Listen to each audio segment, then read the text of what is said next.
नमस्कार, स्वागत है आप सभी का डे नाइट स्टडी के इस ऑनलाइन लर्निंग प्लेटफॉर्म पे। अगर आप भी कक्षा 6 से 12 तक के जो है अध्यापक बनना चाहते हैं, शिक्षक बनना चाहते हैं, तो यूपी बीएड 2025-26 का नोटिफिकेशन आ गया है। और आज के इस वीडियो के माध्यम से आपको बताएंगे कि कब से कब तक आप अपना एप्लीकेशन फॉर्म भरेंगे, साथ ही साथ आपकी एलिजिबिलिटी क्राइटेरिया क्या होनी चाहिए, और उसके बाद हम आपको यही बताएंगे कि किस प्रकार यूपी बीएड का एग्जाम होता है और आपको एक सेफ स्कोर कितना लाना होता है आपके गवर्नमेंट जो है एक कॉलेज के लिए। तो आइए हम वीडियो की शुरुआत करते हैं और एक एक करके वो आपको सारी इंफॉर्मेशन देते हैं जो आप एक एस्पिरेंट के तौर पे जानना चाहते होंगे।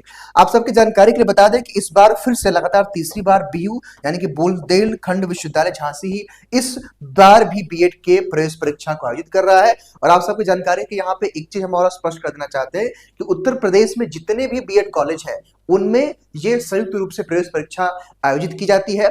और एक जानकारी और कि जब तक आप इस बीएड के फॉर्म को नहीं भरेंगे तो ना तो आप गवर्नमेंट कॉलेज में एडमिशन ले पाएंगे, ना तो कहीं प्राइवेट कॉलेज में एडमिशन ले पाएंगे। तो फॉर्म भरना सभी को अनिवार्य है। आइए हम एक एक करके सारी इंफॉर्मेशन की तरफ मूव करते हैं। देखिए यहाँ पे क्या लिखा है कि बीएड 15 से भरे जाएंगे संयुक्त प्रवेश परीक्षा के फॉर्म।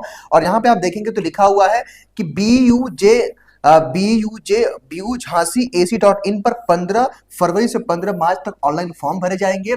आइए मैं यहाँ पे आपको कुछ और भी इंफॉर्मेशन देता हूं जो आप एक एस्पिरेंट के तौर पर जानना चाहते होंगे। सबसे पहले हम बात करें कि सर एलिजिबिलिटी क्राइटेरिया क्या होना चाहिए। तो देखिए भाई, अगर आप कक्षा 6 से लेकर के 12 तक या 12वीं तक के टीचर बनना चाहते हैं तो बीएड करना आप सबके लिए अनिवार्य है। हालांकि पहले तो 1 से लेकर के 12 तक शिक्षक आप बीएड के माध्यम से बनते थे, लेकिन 2 साल 3 साल पहले इस नियम को बदल दिया गया और अब 1 से 5 या कह लें 1 से 8 तक जो शिक्षक होते हैं वो बीटीसी के माध्यम से बनते हैं और कक्षा 6 से लेकर के 12 तक के टीचर बनते हैं बीएड के माध्यम से। कुल मिलाकर के ये कह सकते हैं कि शिक्षक बनने के लिए यह एक एलिजिबिलिटी क्राइटेरिया या एक एलिजिबिलिटी आपकी होनी चाहिए। अगर आप बीएड नहीं करेंगे तो आप किसी प्राइवेट स्कूल या कॉलेज में भी नहीं पढ़ा पाते हैं। ठीक है, आइए हम बात करें एलिजिबिलिटी की। देखिए भाई, यूजी पीजी, अगर मान लीजिए कि आपने यूजी कर रखा है या फिर आप पीजी कर रखे हैं या फिर आप यूजी या पीजी के लास्ट सेमेस्टर में है, लास्ट ईयर में, इस बार आपको कंप्लीट हो जाएगा, तब आप यानी कि अपीयरिंग में है या पास हैं तो आप कर सकते हैं।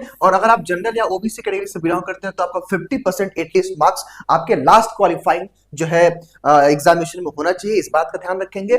अगर हम बात करें तो देखिए एप्लीकेशन फॉर्म फिलिंग 15 फरवरी से शुरू हो जाएगा और इस बार जो एग्जाम डेट एक एक्सपेक्टेड है कि अप्रैल महीने में किसी भी दिन आपका एग्जाम हो सकता है। हालांकि 10-15 अप्रैल के बाद इसकी संभावना है। तो इतनी बात हो गई। अब हम आपको बताते हैं कि आपका पेपर का पैटर्न क्या होता है। जब आप बीएड का एग्जाम देने जाएंगे तो पेपर का पैटर्न क्या होगा, इसको ध्यान से समझिएगा। देखिए बेसिकली आपका 2 पेपर होता है, ठीक है, लेकिन ये पेपर आपका एक ही दिन में 2 शिफ्ट में होता है, 3-3 घंटे का। एक पेपर 3 घंटे का होगा, दूसरा पेपर 3 घंटे का होगा, बीच में 1 या 2 घंटे का गैप मिलता है। लेकिन याद रखिएगा सेम डे पे 2 शिफ्ट में आपके 2 पेपर होते हैं। अब ध्यान दीजिए, ध्यान समझिएगा। जो पहला पेपर होता है ये सभी के लिए एक तरह से कॉमन होता है। कॉमन का मतलब क्या है कि इसमें भी पहले पेपर में आपके टोटल 100 क्वेश्चंस आते हैं, जहां पे आपको जीके जीएस से 50 क्वेश्चन देखने को मिलता है। और लैंग्वेज में या तो आप हिंदी चूज कर सकते हैं या इंग्लिश चूज कर सकते हैं। जो भी इसमें से आप कोई चूज करेंगे एक, उससे आपके लैंग्वेज से 50 क्वेश्चन आएंगे। इट्स मीन कि यहाँ पे आपके 100 क्वेश्चन हो गए पेपर 1 से और 3 घंटे का आपको टाइम मिलेगा इन 100 क्वेश्चन को सॉल्व करने के लिए। एक क्वेश्चन सही करने पे आपको +2 मार्क्स मिल जाएगा और 1/3 का यहाँ पे नेगेटिव मार्किंग, अर्थात अगर आप 3 क्वेश्चन लगातार गलत कर देते हैं तो उस केस में जो आपका 2 मार्क्स मिला है वो कट जाएगा, 1/3 है। ठीक है, अब जो आपका पेपर नंबर 2 होता है इसमें भी 2 सेक्शन होता है। इसमें आपका एक रीजनिंग और मैथ का सेक्शन होगा। हालांकि रीजनिंग का जो है पोर्शन इसमें ज्यादा होता है, मैथमेटिक्स का कम होता है। इसमें 50 क्वेश्चन आएगा। और अगर मान लीजिए कि आप ग्रेजुएशन में बीए किए हैं तो आपका ह्यूमैनिटीज बैकग्राउंड में जो जैसे हिस्ट्री ज्योग्राफी पॉलिटी रहा है उससे 50 क्वेश्चन रहेगा। अगर आप बीकॉम के अभ्यर्थी रहे हैं यानी कि अगर आपने बीकॉम किया हुआ है, ठीक है, उस केस में आपके कॉमर्स से 50 क्वेश्चन रहेगा। अगर आप बीएससी मैथ या बायो किए हैं तो 50 क्वेश्चन उससे रहेगा। अगर मैथमेटिक्स से है तो मैथ फिजिक्स केमिस्ट्री से आएगा। अगर बायोलॉजी से है तो केमिस्ट्री बायोलॉजी और जो है बायोलॉजी और केमिस्ट्री से आएगा, जो ये बॉटनी से। ठीक है, और अगर आप एग्रीकल्चर के छात्र रहे हैं, अगर आपने 11-12 किया है तो उस केस में एग्रीकल्चर से जो है आपके 50 क्वेश्चन पूछे जाएंगे। ठीक है, तो पेपर 2 भी आपका हो जाएगा 100 नंबर का, यानी कि पेपर 1 आपका 100 नंबर का, पेपर 2 आपका 100 नंबर का। और 300 नंबर का 200 नंबर का पेपर आपका 1 होता है और 200 नंबर का 2, अर्थात आपका टोटल 400 मार्क्स का पेपर होता है। ठीक है, और 3-3 घंटे की प्रवेश परीक्षा, मतलब 3-3 घंटे का ये एग्जाम होता है। ठीक है, इतना आप समझ गए। यहाँ पे कुछ छात्रों के मन में डाउट कंफ्यूजन रहता है कि सर कितना एक सेफ स्कोर हो सकता है हमें अगर गवर्नमेंट कॉलेज चाहिए तो ध्यान दीजिएगा, आपका प्रयास होना चाहिए कि आप 300 प्लस, यानी कि 400 में से आप आउट ऑफ 400 आपको 300 प्लस मार्क्स आपको लाना पड़ेगा, तब जाकर के आपको एक अच्छा गवर्नमेंट कॉलेज मिल सकता है। हालांकि अगर आपको टॉप मोस्ट कॉलेज चाहिए, जैसे लखनऊ विश्वविद्यालय